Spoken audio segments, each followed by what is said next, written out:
So this is our weekly All Team Tactical meeting. We're going to use this time to sync up on work going on around BCard, eliminate blockers, and prioritize our work. Just FYI, this call is recorded and clips are often shared on social. So if you don't want to be shared, please let me know. In case you forgot what we do, we help purpose-driven communities use Web3 tooling to generate revenue and engagement.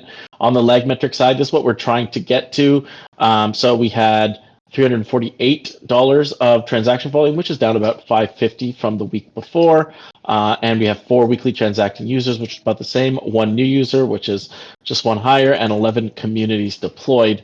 On the team-wide announcement side, I started to set up a split on-chain bank account. I'm still working on this, but it's essentially going to create like another multi-sig behind the scenes. It's not a safe multi-sig, it's like a splits multi-sig. So what we'll do is we'll just put like little amounts in there and see how we might disperse rewards and that kind of thing.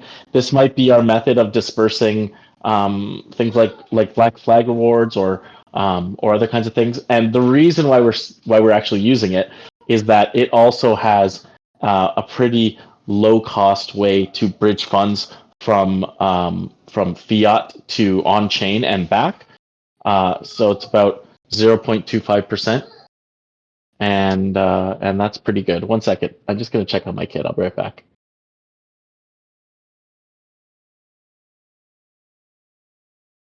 The kids are never a fun thing to deal with. It's sad days for all around, and my heart goes out to you. Like,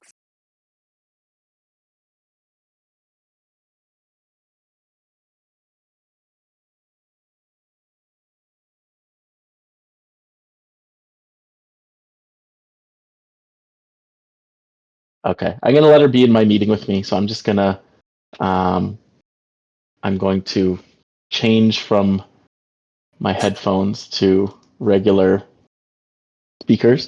Can you guys hear me? yep, I hear you. Say hi, Sakina. In my meeting.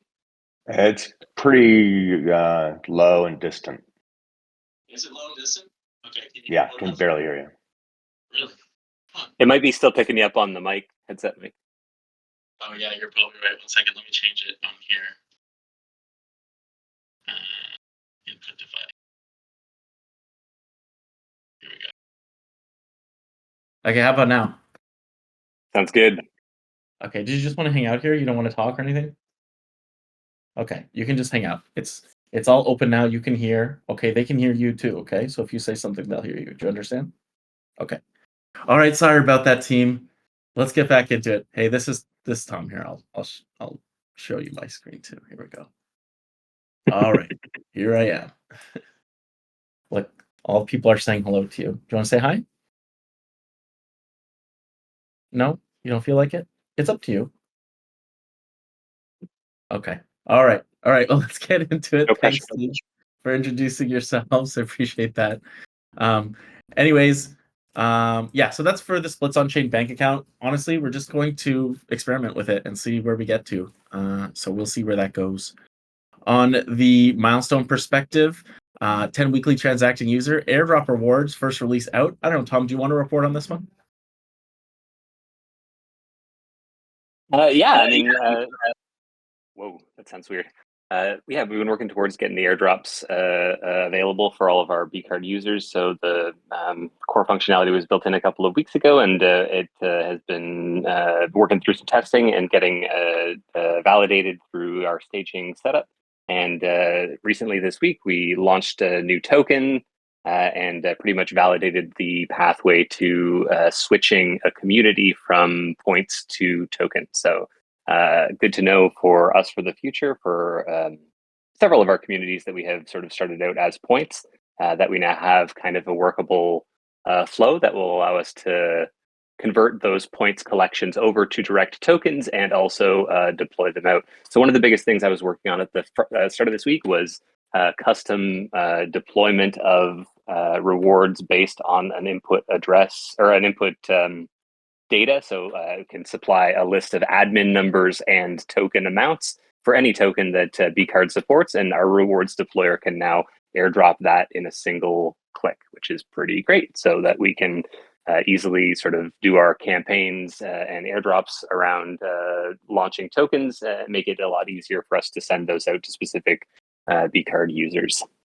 So that's where we're at with the rewards. And then soon it'll be, I think, pushed out to production that people will be seeing the nice simplified rewards screen on the app client. Nice. Thanks for that update. Yeah. I think like one of the big things to note about this is like the things that are kind of behind the scenes, that ability to drop rewards to like kind of any given admin number and maybe eventually even any given address in the future. That is something that's like a core piece of functionality that we can use in lots of different ways. When we talk about bridging the UX gap between Web3 and the real world, it's like one of the big pieces of it is creating these little kind of composable building blocks. So, hey, now we can distribute rewards to lots of people, and hey, now you can use those rewards to vote on things. And so lots of ways to, let's say, from a user's perspective, create and consume tokens. Hey, I'm getting tokens and I'm using tokens, right? Those are the kind of building blocks that we're trying to create. I was hoping to have the reward screen refined by now. I did start taking a look at it, Dom, but I didn't get a chance to finish it. Ultimately, I think like I'm going to remove most references to wallets. And what I'll do is I'll create a support site page, which kind of gets way more into the nitty gritty on the wallets. So in the app, it'll be like a very simplified explanation, like a one-line explanation. And then it will link out to the support site, which will give you like kind of all the details that you might want or need. And so in that way, we can keep the app really like, hey, you don't even know if it's crypto or not, and you don't need to know. But if you click on the support site, it tells you all of the underlying technology. So hopefully we can serve like kind of both of those users, the crypto natives and the people who don't really care about crypto, but care about what they're getting out of the app that way. Yeah, that sounds like a great idea in terms of keeping it clean and simple for the user interface. I like that a lot, moving out the non-essentials. Awesome. On the in-app voting side, so Tom kind of mentioned that he's aiming to airdrop a bunch of tokens before the next in real life vote. This is kind of like a test token. Like it's going to be, it's not a BCard token, it's a black flag token. But we're going to be dropping these first to BCard users, and then also to anyone, any address who has some stake into that BCard pool. And we don't actually have to do that using the tools that Tom created. We can actually do that via the pool together pools. Like there's like this kind of like time-weighted average balance that we can put in. And then finally to the people here, the contributors. So if you contribute, the intent is for everyone to kind of get this black flag test token, and you can use that to vote on the in real life events, but also hopefully other things. I don't know what those other things are yet, but that's kind of the intent, is that we have this test token. We don't have a BCard token, but people, but we want to test out this voting stuff. And so that's kind of the intent behind it. This is a test token. We could completely change it up, from month to month. We could change the token completely and move on to another token. The intent of this token is really just experimentation to allow people to vote and that kind of thing. Does that make sense? Yeah. Can I jump in just with one more thing too, just to as maybe a request for other users? So we are using the production BCard data to deploy the initial round of tokens. So if you have been a user or a tester of BCard, but are not a production user, and you have a staging wallet, staging account that you have been testing with, if you send me your admin number via DM on your staging, we'll make sure that you get a little bit of black flag token deployed as well to your staging wallet address, so that you can still vote on the current proposal when it comes out, and we can test out that flow for you as well. It'll work. It should work the same way in staging as it does on production. But the main issue is I just don't have access to those staging test cards in my current set of distribution data. So if you want to be added, send it to me so I can get you added. Cool. Thanks, Tom. I also poked OMF about meeting because they hopefully will be finished their cycle. And so, since my week is kind of crazy this week, I poked them for next week. And hopefully by this time next week, we at least have a date set. But the intent would be for them to use our in-app voting to do some sort of like to kind of go into their process. They are already funding a bunch of things. So my goal would be to say like, hey, can you peel off like $250 to $1,000 and just let people vote on it? So let users of the card vote on what happens to those funds. We'll see, right? I'm not quite sure what their mindset is. They really were interested in the kind of voting aspect of it. They really like the way that it fits into the whole Web3 world, because they're attempting to attract a more crypto audience. The hope would be that this could be a path for them to do that. And so, anyways, I'll speak to them about it hopefully next week, and we'll go from there. On the 10 new users a week side, that's what we're aiming with our milestone. On the messaging and segment research, I'd like to say that I got far on this, but I didn't. I did start to fill in some segment targets, but I haven't gotten far. I'm starting with nonprofits. I'm hoping to just call like 10 nonprofits and do a little sales pitch and see how that sales pitch goes.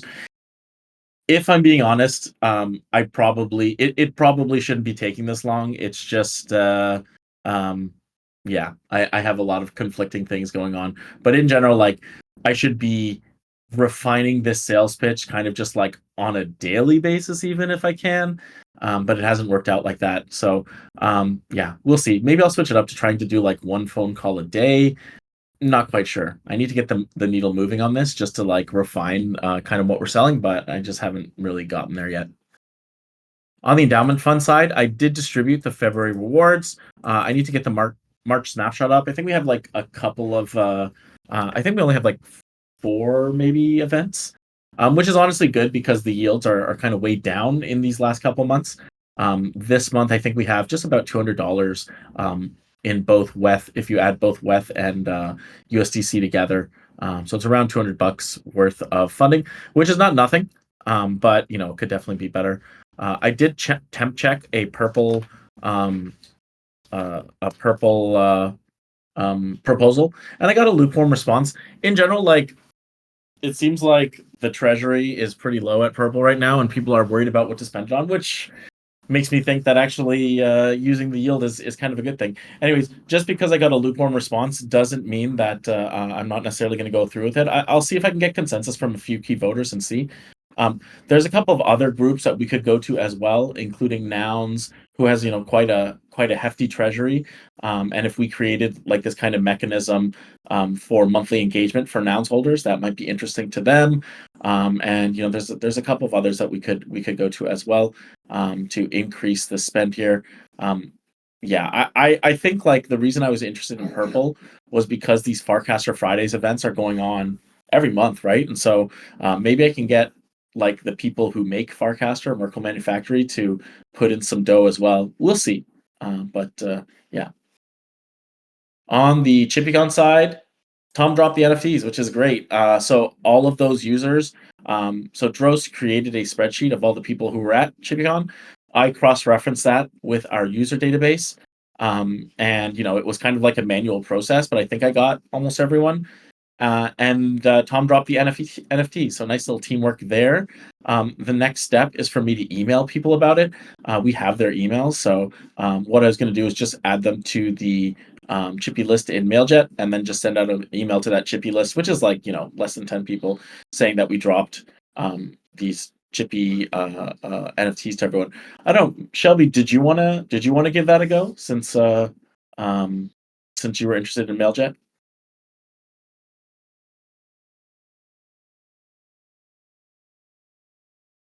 I don't know if you're speaking, Shelby, but we can't hear you. Can anyone hear Shelby? Can anyone hear me? I can hear you. I don't hear Shelby. I was just going to say that I'd be happy to go over that with you since I was there. Okay. And also I was adding pictures and stuff to the Palat Moments stuff. So maybe, anyway, just maybe we can Cool. Sounds good. collab on that briefly. All right. Well, Shelby, if you want to help as well, just poke me and we can get you going. What I'll do is I'll try to import that list into MailJet. I think I'm the only one who has access to that list. So But once I get that into MailJet, then it should be relatively easy to create an email, and then I can publish it. Cool. And on the 10 high qualities community side, we're just working on the cold outreach as described. All right, getting into the all team projects. Going down to the March monthly chores. So this is complete, and I don't think April monthly chores is here, but I also did those ones. So those are done. I think that the April monthly chores, I don't think we've sent out the monthly email statements yet. Have we, Tom? No, that's on my work list for today. Awesome. Okay, I'll just put that in here though. Into the all team projects this week. And so it's not really done here either. Okay, this week. Awesome. Thanks, Tom.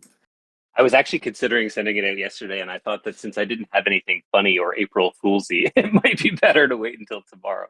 I'm not sure if you did Shake Pay yesterday, but they gave you a inverted UI on the Shake, which was a pretty funny thing, I thought. Did they? I didn't see that actually. I actually didn't see tech jokes. Yeah, I didn't see many April Fool's jokes. But yeah, I remember, I mean, a little piece of lore for BCard is that we actually announced this on April 1st. And so everyone thought it was a joke. Like, we're like, bankless card. Everyone's like, is this a joke or real? And we're like, it's real. So I don't know. It was maybe an unfortunate timing, but if you're around Bankless DAO at that time, it was it's also part of our lore, I guess, in a way. Hey, Shelby. I'm just testing if we can hear you. I still can't hear you, though. All right. Well, I guess the mic still doesn't work, but I did see what you said, that you're going to do that. So I'll connect with you on that as well, Shelby. All right. Moving down the list here. So April monthly chores are in the pipe. Server software updates. How's this going, Tom?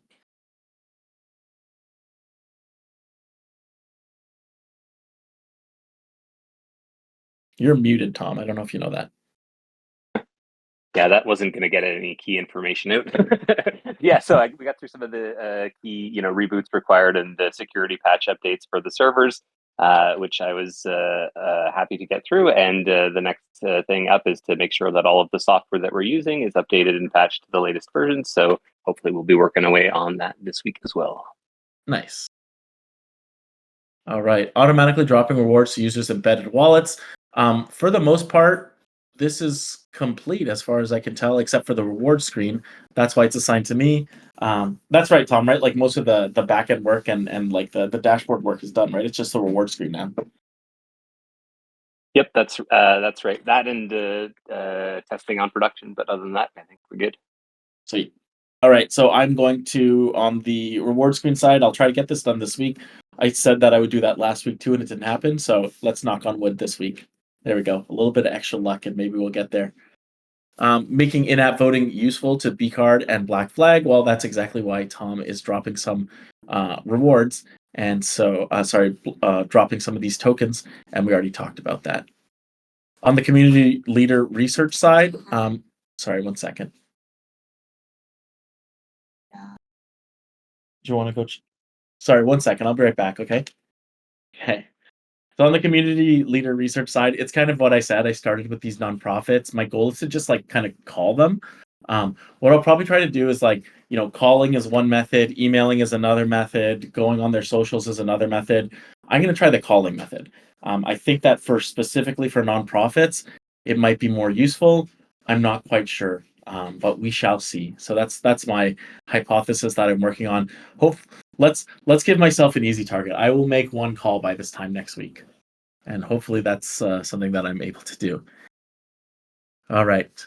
So ensure everyone with a BCard at the event gets an NFT. So that's what I've been working on, and the last step on here is to send an email to everyone. So here we go. We did this part. Then the last part is just to send an email. Low dollar communication perspective.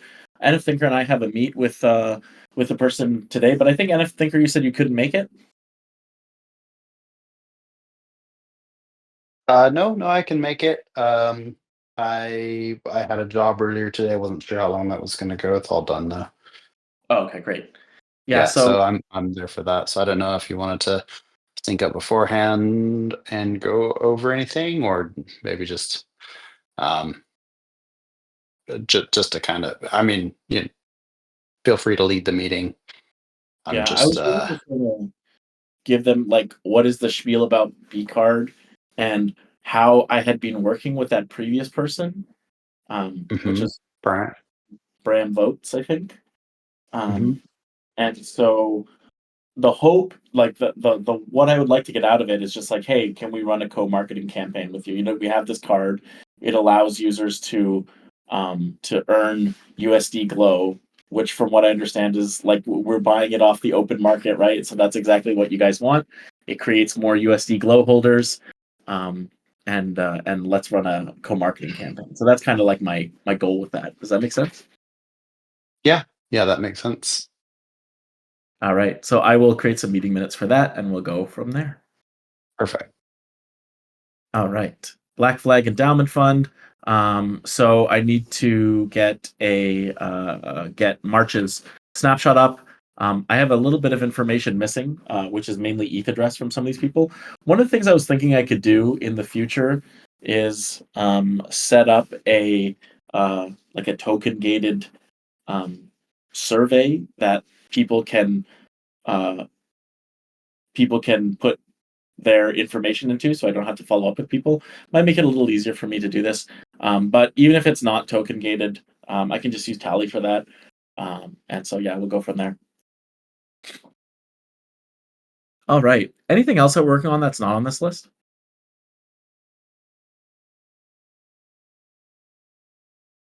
Okay, great. Let's go to what we shipped this week. All right. So Tom shipped the airdrop rewards and he reconciled past rewards. So now our books are kind of clean on rewards, which is nice. Also dropped some Black Flag token as tests and some Chippy NFTs as well to the people who were at the Chippy event. He also created a custom input to the rewards deployer to allow us to pre-curate and airdrop tokens to our user list based on admin number and any token. So this is kind of just like a free airdrop, free as in easily usable, like an airdrop deployer. So that's pretty interesting. I reconciled the Chippy NFTs against our user list. I did the monthly reconciliation and shared on socials, and I also topped up the rewards EOAs, and I started on a list of nonprofits to reach out to. Anything else that we shipped that we should put on this list?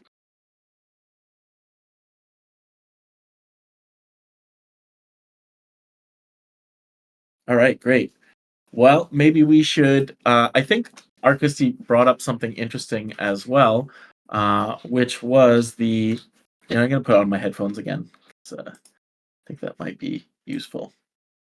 All right. All right. Can you hear me? Testing. Can you hear me? Yep, I hear you. Okay, great. Yep. So we started to have a discussion last week on how we could encourage some more some more in-person events, and we had some great feedback from Shelby, NF Thinker, Winverse, and then Arcusti was talking about something different. So I wondered if you guys would mind if we continue that discussion. Does that make sense? Yeah, and Rainus had offered some really good feedback too. Yeah, there was actually a pretty good excerpt from that I haven't pulled out as a separate item, but yeah, I'm happy to talk about that if other people want to. Yeah, that was from the previous week. I think I took some great notes. Well, I mean, I don't know if the notes are great, but definitely the content of what Rainus was saying was great. So I think that was really interesting. Here's some of his notes here on my screen. And then spending on the event, and then purpose. No. This came up a bunch of times. Why are we having the meet? This came up a bunch of times. And then time. And then Arcus, I mean, maybe we should kick it off with you. One of the things I was thinking about during last call was the differences and similarities with running recurring monthly event versus a one-time or annual event. Did you want to get into that a little bit? Yeah, and I guess like why I was thinking about that was like specifically in kind of bootstrapping or getting like something up and going. Because I think that was like a concern kind of shared in some of the other comments that were left. Yeah, getting 'Cause something up and running. Yeah, because you know I know that there are people local to me that are probably have similar interests and stuff, but I'm not sure who all of those people are because people aren't always place doxed, and I just kind of have a inkling or whatever that they're local. And also like it's kind of a little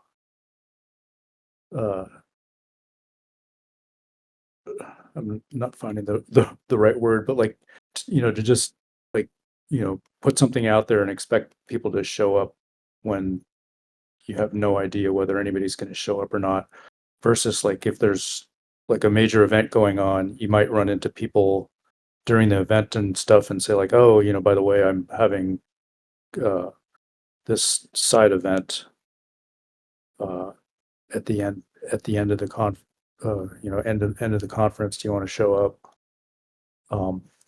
That kind of thing, and then maybe use that as a like bootstrapping method. And what I'm specifically thinking about, because I went to Permissionless in Utah, and the local Forecaster Fridays person there like made a pretty big push to like get everyone to like I guess both local and people from all over to show up to their Forecaster Fridays event, which was like not on the regular Friday, but it was on the Friday coinciding with the event. Nice. Yeah, and then you can actually gather those. That's a very interesting way to put it. That you're using that kind of like bigger event as a bootstrapping event. So, for instance, Consensus is happening in Toronto in May, and so if I ran an event during that time and a lot of people are in town, I could just get people to show up and then start gathering people's information for the next time. Right, and that's something I've actually done pretty poorly. I've been kind of relying on Farcaster to get people to come to the event.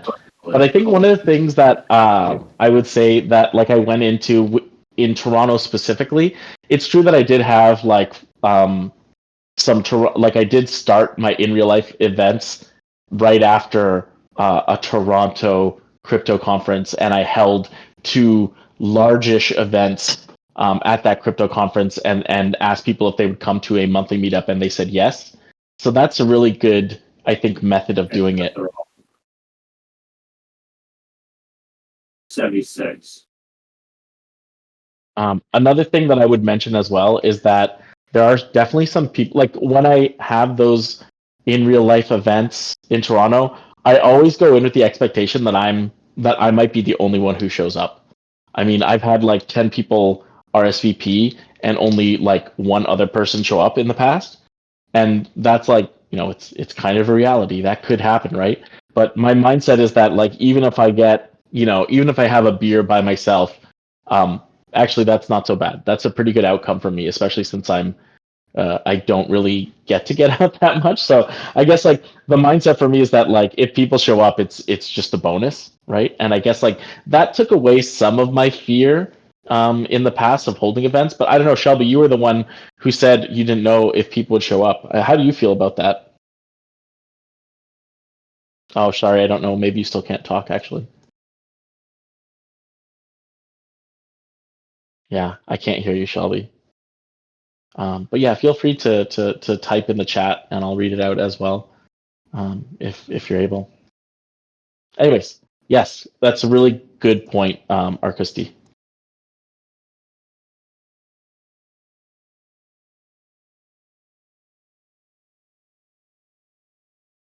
Anyone else had thoughts on that?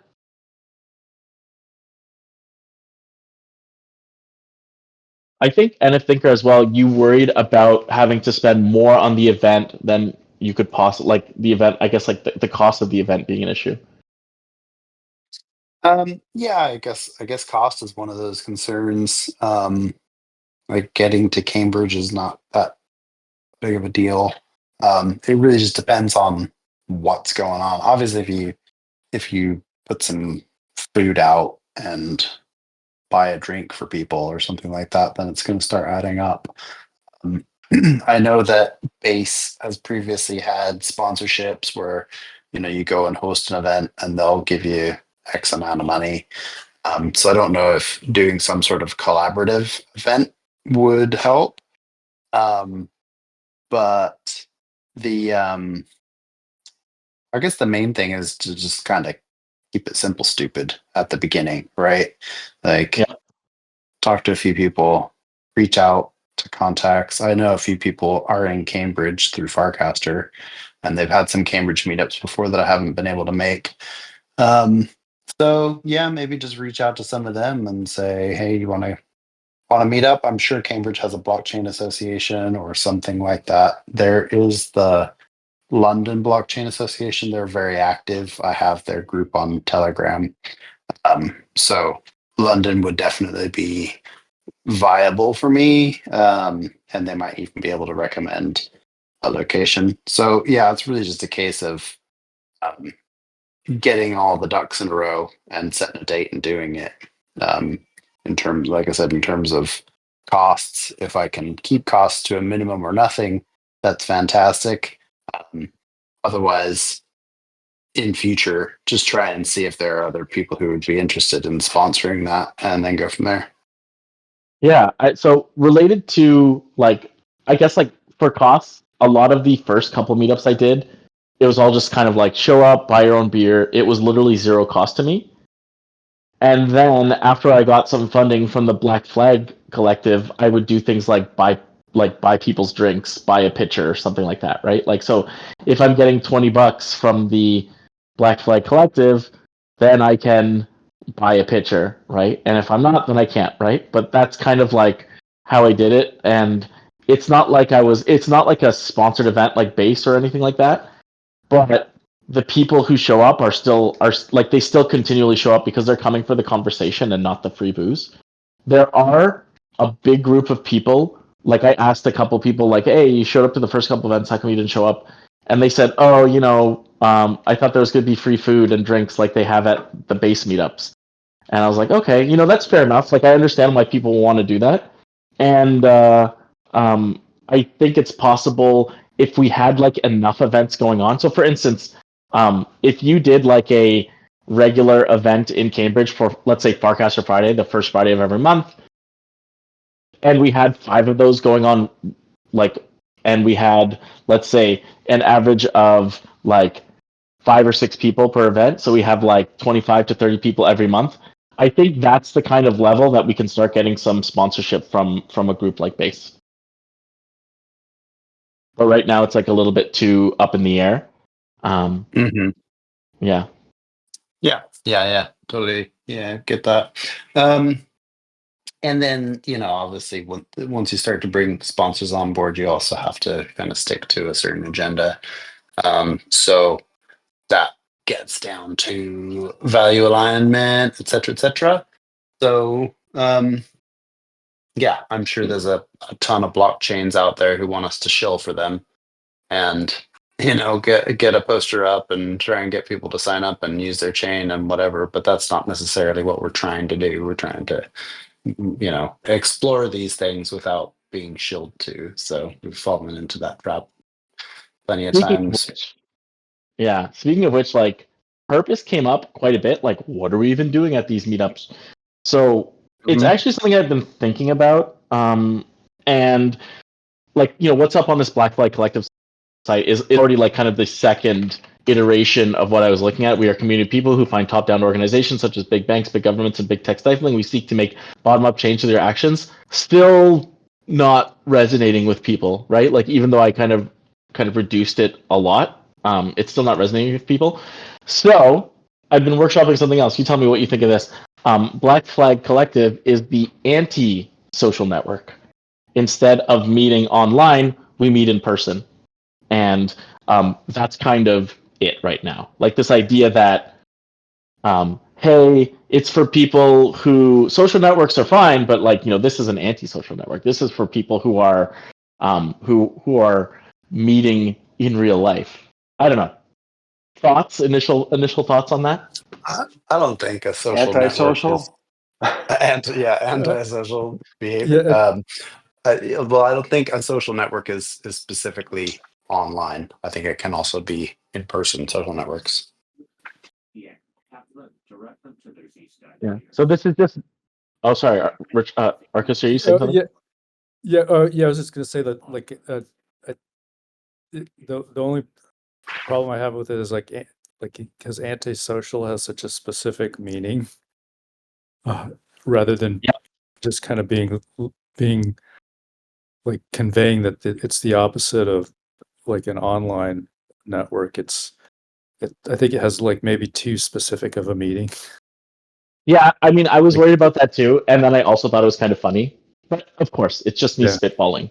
But like the idea behind it, like this idea that it's like kind of what Shelby was saying, like a kill social media thing. Like it's not social media, right? Like it's like the opposite of social media. It's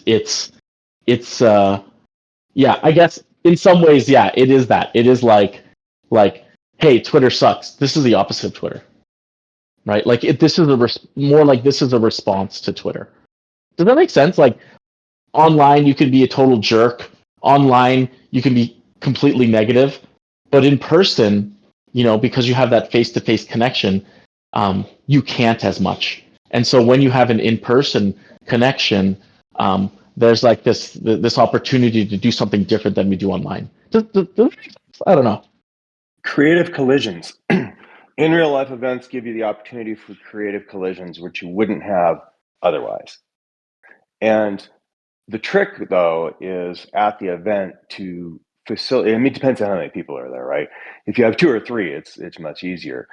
If you have 15 or 20, it gets more difficult. But then that gets into how do you do icebreakers at a gathering where people don't know each other, Exactly. which is a different thing.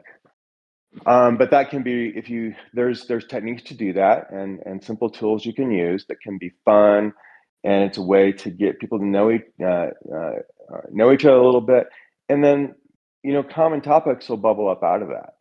And so the initial draw is maybe you have, if it's at another thing where there's a bunch of side events, you're having to differentiate yourself by offering free food or craft cocktails or something. That's a whole different thing.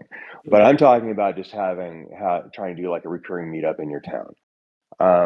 So the first one, you got to bootstrap it somehow. So that's a different mindset than the follow-ons.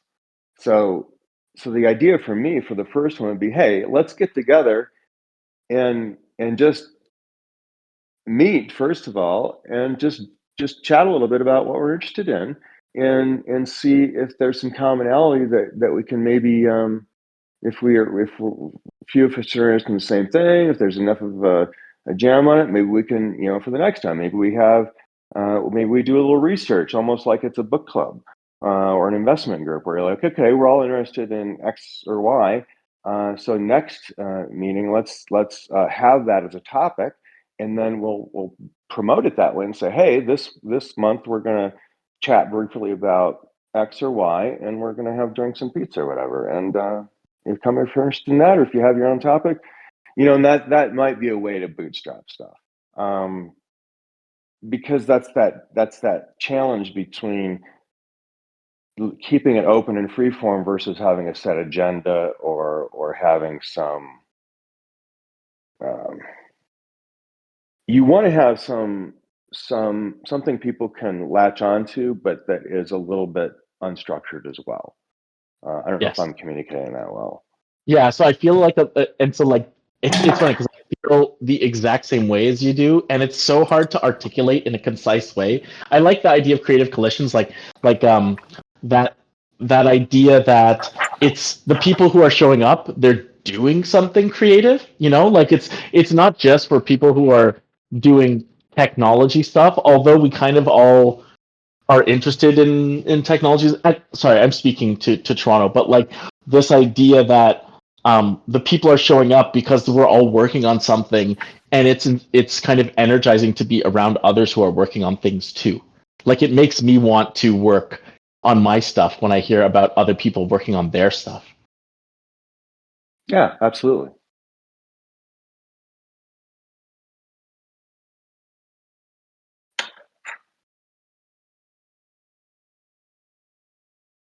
I think one of the things that social media has done is, when you go see people you already know, go to a party or something, we don't have the same kind of conversations we used to because you already know stuff about them.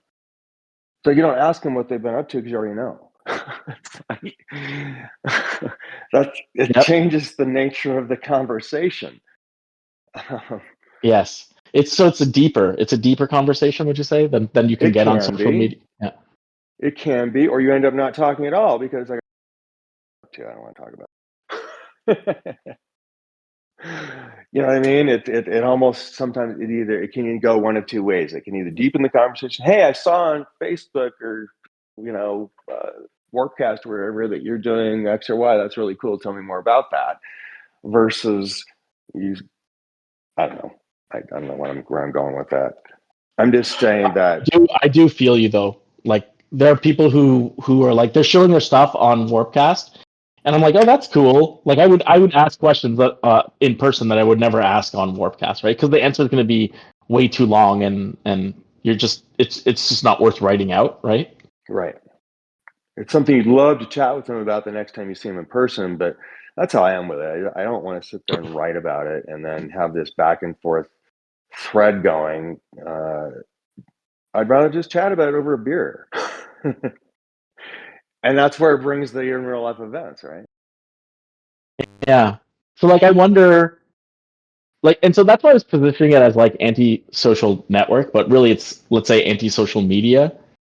But again, antisocial is in it. But like that, the idea, if we don't use those words, but this idea that it's like kind of positioned against those online interactions you have, like bringing more quality connections, bringing more real world connections, is that the purpose? Is that enough of a purpose? I don't know. I throw that to the audience. Talk, don't type. Yeah, I like that. It's just like, I just remember being in meetings and stuff where people are agonizing about, oh, how are we going to craft this email? Why don't you just fucking call them? Sorry, I mean, Yep. is your child still in the room? I'm sorry. No, I actually put on my headphones and it Okay, drifted sorry. off into another room. violating Yeah. myself earlier. I probably should speak more without swearing. Anyway, my point is that what is my point? I got lost on swearing in front of your child, which I'm not actually doing. But it was all about like, why don't you just call them instead of writing them? And it's You're true. right. Like, Right. It saves so much time. yeah. So someone told me I was a boomer because I call. Like, I'm literally the only person that calls them, which is like, I admit I do I'm a check boomer. first. I say, hey, can I call you? When's a good time to call? But it's so much easier to have a conversation. It's just. I agree. Well, I think it's like the reason why things like Discord, Clubhouse at some point, these kinds of like audio-based mediums really worked was because it's easier to talk than it is to write. Right, and then you're getting verbal cues, and then the same way with video. I mean, you're getting visual cues, and body language. It feels like and then in person, you're getting all kinds of other body language, right? It's not just the two people exactly. talking; it's whether people are interested, how they're. Yeah, it's all that stuff. I almost feel And like so video in some ways is like an uncanny valley though to in real Yeah. life. Like it's not in real life, and it's almost exhausting. Whereas I find in real life like more energizing. Right, because the bottom line is you're still looking at a screen versus interacting in the real world in a three-dimensional environment that you can walk around in and touch. I mean, there's energy that you don't get through. I'm talking not woo woo stuff, but just you can feel it differently when there's energy in the room. If people are Agreed. really jamming together, or if they're, whether it's the same music or if it's somebody riffing on a topic that they're all interested in, or you're getting a really good, it's almost like a jazz thing. The only way you Yeah. get effective jazz is by having that improv in person where they're playing off of each other and you're listening to one another and anticipating the next thing. The only way to get that is in real life. I mean, I don't know how else to explain it. No, I totally understand. Like the idea that like when you step into a room, there's all these like unconscious things that your body picks up on that you can't pick up on online, right? Like it's the temperature of the room, it's like the background noise, it's like the humidity, it's like all these other kinds of things, and instantly your brain can kind of be like, oh, there's something going on here, right? Like, Yeah, it's a multi-sensory experience. Mhm. It's the norm what before we got behind our screens. Well, so that's why so I agree that it was the norm before we got behind our screens, and that's why I was kind of like positioning it against the online stuff.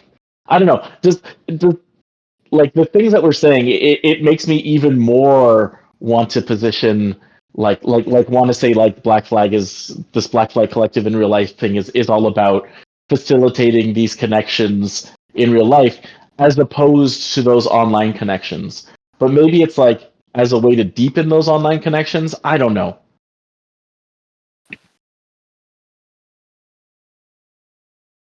What I mean, what do some other people think? I mean, NF Thinker, Winverse, Arcusty, Tom, Shelby. I know you can't talk, but what do you guys think about this?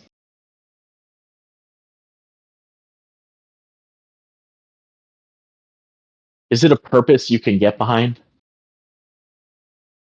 Oh, I see Tom unmuted, but I can't actually hear him.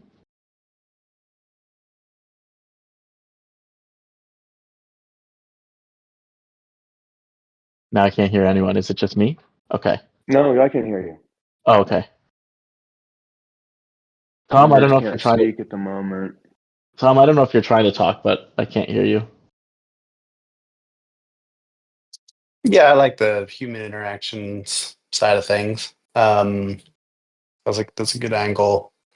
Something that I was always trying to push from the beginning all the way back to the beginning of Bankless Academy, trying to I'm in a position in my life right now where I've got 3 teenagers and they're all glued to their phones all the time, just like I am. You know, we're all addicted to our phones and our devices, and it's easy to sit across from your loved ones and just stare at your phones all the time, and I'm so guilty of doing it, and I have to remind myself, you know, put my phone down, interact, um, look at each other in the eyes, and talk, you know, listen to the words coming out of your mouth, because so much of what human interaction is lost through digital communication. So I definitely think that's a great purpose. I think, you know, getting people to meet online is a great replacement for trying to channel emotions through digital means, which don't always land.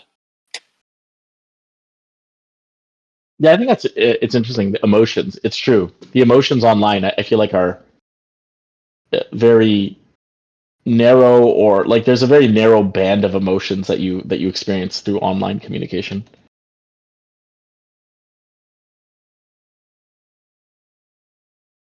Yeah, and there's a lot of body language that we take for granted. You know, even just a light glance or a raise of the eyebrows makes a big difference. Um, Pheromones are a huge part. You know, you can tell when someone's agitated by the pheromones they release. You can get a much better sense of the people that you're going to be dealing with when you meet them in person. And this is why crypto scams are so prevalent, because, you know, we don't go down. You don't have a bank manager meeting the people that he's giving loans out to. It's permissionless. Anyone can get involved, and then you miss a lot of nuance. So yeah, I think that IRL is definitely the best way to communicate. Then it just comes down to, what are you communicating? What are we there to talk about? If it's just to talk about crypto, all good, you know. Again, pointing back to agenda, if we have some sort of agenda to push, then that's when we need to come and gather our resources and, you know, pool our thoughts on what it is we're trying to do and say, and then that will help us get that a little bit further. Yeah, so what I was thinking for this actually is like that agenda is like, what if like, and this is kind of like me thinking, what is the smallest, most bare bones agenda that I could come up with? And I was like, if it is a place for creative collisions, like for a place for creative people to gather, people who are doing something, then would it be interesting to have one person every time, different person every time, answer a couple questions? The questions, which end up being a pitch. Hey, what are you building? Why are you building? And like, what are you building? Why are you building it? And what is like the kind of ideal outcome of what you're building if you extend it out as far as it can go, right? So it's kind of like pulling that idea of like, hey, you're creating something and you have like, and share us a bit of your dream, right? So that's kind of what I was thinking for one person. They just kind of like stand up in front of the group and answer those couple questions, and hopefully that would first of all create a little bit of conversation. It also creates some connection with that person who is doing something, because like, hey, all these other people now know what I'm doing, and there's like a reason for me to come. And hey, if I'm presenting, that's also like a good thing for me because people see what I'm doing. And then finally, it kind of creates inspiration in people. So I don't know. That was an agenda that I was thinking of, NF Thinker. But I mean, what do you think about that? Yeah, keep it simple. And if they're not building something, what interests you? Why are you here? But it would really just be for one person for each meet. So like, hey, this is today. This month's speaker is NF Thinker, and they're working on X. And here are 3 questions. All right. Kind of like a hot seat. Exactly, like from Skylab. Yeah. Yeah, I like the idea of a hot seat. And if they keep it simple and short, we can do 2 or 3 hot seats. Because everybody wants to share, right? Like if you're building something, you don't necessarily want to wait 3 or 4 months to talk about it. You want to talk about it now. So even if it's just like an open mic style, come and talk about what you're doing. Yeah. I feel like people would maybe be put off by having to go and listen to someone else shill and not get a chance to talk themselves. So Yeah, I mean, yes. And if it's just someone who's doing some creative side project or something like that, or if they really care about it and it's really just 2 minutes, then I think that I was worried about the shilling too. That's why I was like, if it's limited to 2 minutes, maybe it's okay. Anyways, I see we're getting to the end of time. Just want to say thank you to all of you. This in real life stuff has been on my mind because my next in real life event is tomorrow. And so I was just kind of wanting to discuss it with you, and also I'm going to discuss it with the group when I meet with them tomorrow as well. Ultimately, I think that like I really actually truly believe, like from a very core of my being, that social media as it stands right now is actually causing a lot of society's ills.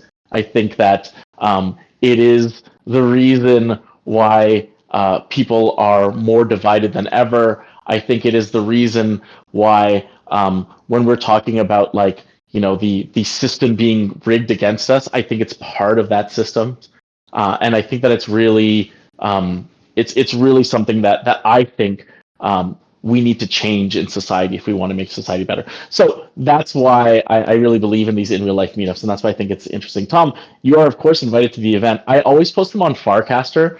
Would you, if you, here, you know what? Let me drop my Luma link for you. And if you sign up on Luma, this is the first time I'm using Luma. But if this is the first time, I'm using Luma, but it actually will save your it will actually save your event. So I think I can email you next time it happens. Anyways, I will send you that link. And yeah, so I just want to thank you all because, I want to fight the good fight and I can't really do that alone. So just having you around with me, it makes me want to push forward. It makes me want to continue doing that, following my dreams, following my purpose. So thank you all for that. I really appreciate it.